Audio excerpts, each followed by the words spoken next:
Hey there, 3Q group. It's so good to be back together with you. And I hope you're enjoying these weekly conversations of just kind of engaging with 3 questions and talking about the scripture that we look at on Sunday morning.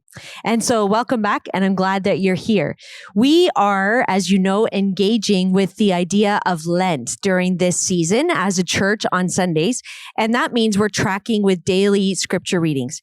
And so this morning we looked at 4 different scriptures and we the last one we looked at was the scripture in Mark 8, where Jesus rebukes Peter and says, you are seeing things merely from a human point of view, not from God's point of view. So that's where we landed. And also we repeated 2 statements all the way through the message this morning, which were number 1, you are part of God's very big story. And number 2, the temptation is to ignore the story. So now let's engage with that. And we have 3 questions. Here we go. Question number 1. We looked at 4 scriptures today. One is from Genesis about God's promise to Abraham and Sarah. One was from Psalms, which was looking back and looking forward. One was from Romans, helping the early church understand how they fit into the big story. And that one from Mark that I just referenced, where Jesus told Peter to back away because he was seeing things wrong. Here's the question.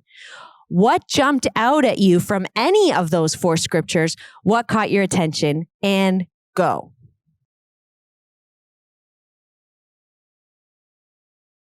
Question number 2.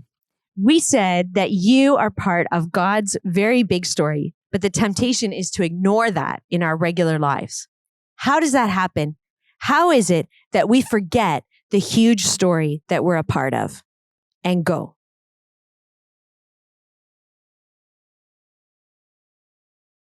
Question number 3. That story with Jesus in Mark ended with Mark 8:34. If any of you wants to be my follower, you must give up your own way, take up your cross, and follow me. What does that mean in real life? What does that look like? And go.